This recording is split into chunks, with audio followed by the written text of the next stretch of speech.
Hi, my name is Raj Lakiani, and I'm the founder and CEO of Athena Power. First off, I want to thank you all for letting us apply to the U.S. Bank Clean Energy Trust. It's really humbling to get to participate in this program. So first, I thought I'd tell you a little bit more about our company and our core principles. When we started the company, we acknowledged that some of the core principles in our foundation were to really focus on customers, have that being the first and foremost area of focus. The second thing being around making sure that we're constantly innovating and to some extent creative destruction, constantly challenging our old ways of thoughts and keep advancing our technology.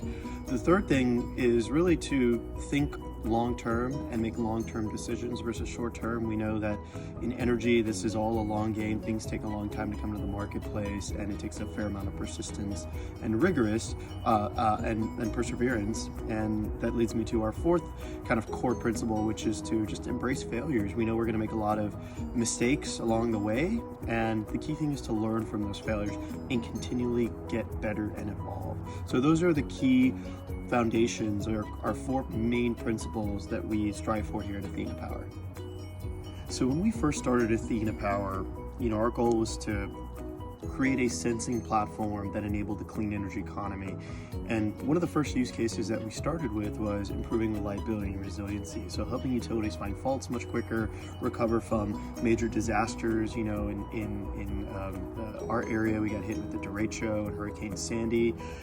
So we got exposed to major problems of having poor infrastructure and a lack of data to help support the utility to recover much faster, and so things ended up being much more prolonged. So when we created our sensing platform, reliability and resiliency were some of the key areas of the use case.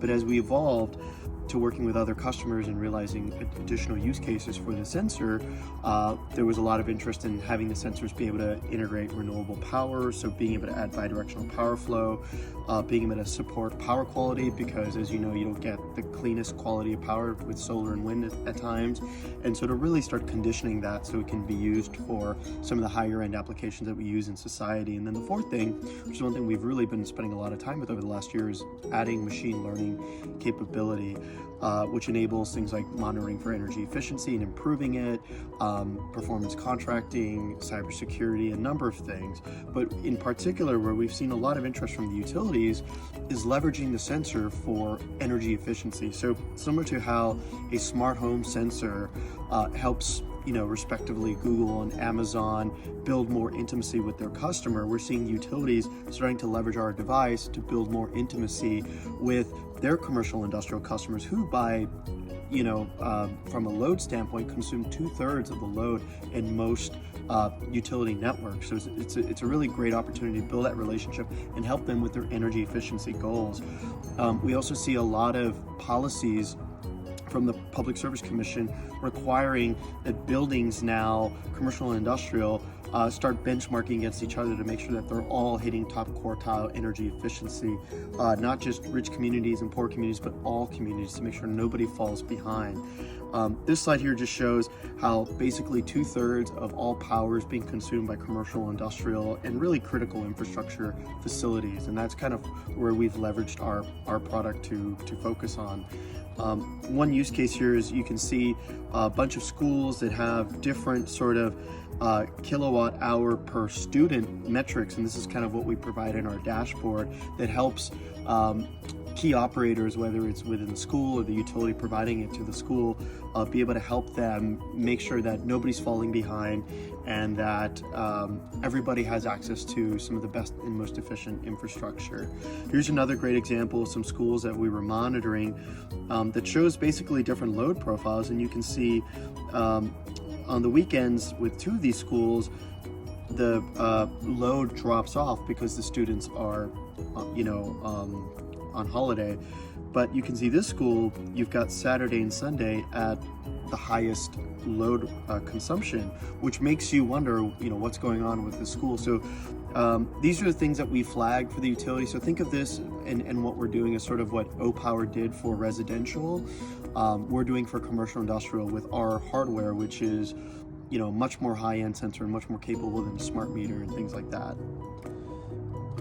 This is just showing different sort of segments within commercial industrial that we are monitoring. This is actual load data from Chicago, from ComEd. And you can see these patterns, and what we're able to do is flag any sort of deviations from typical pattern usage that might be causing any kind of inefficiencies. So just to highlight, some of the things that we're really focused on with our product, obviously promoting energy efficiency, and from some of our analysis, we've been able to drop load by almost 5%. Another thing is, as much as we want to promote more electric vehicle adoption, one of the challenges with EVs is the more EVs you have, the more quickly infrastructure dies, and without monitoring this infrastructure, for example, transformers, these transformers are going to die left and right. So that's another thing that our product can do, is monitor these transformers and let utilities know before they fail that they need to be replaced, before you have major neighborhoods out of power. So those are some of the value propositions that our product brings to the market. So our company's mission is fairly straightforward. We realize there's no clean energy economy without the critical power infrastructure to support it. It needs to be modernized. Our electric grid has not been modernized since Edison's time, and so it's pretty important that we get this right.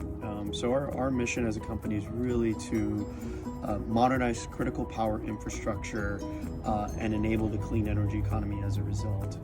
And my personal mission is really, I think it's really difficult to really focus on anything else at this crucial juncture in our civilization. I mean, if we don't get climate right, nothing really else matters, in my opinion.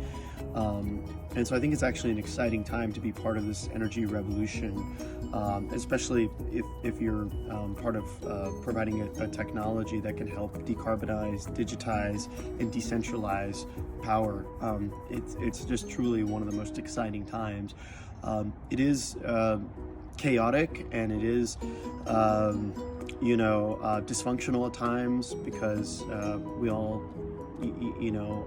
believe in different stories, but I think we're starting to get the story straight, and I think things are really moving along, and it's a really exciting time, and to be part of a little drop in the bucket of providing a solution that is helping advance our civilization is truly exciting, and it's humbling to do this. So thank you again for allowing us to tell you our story and what we're all about.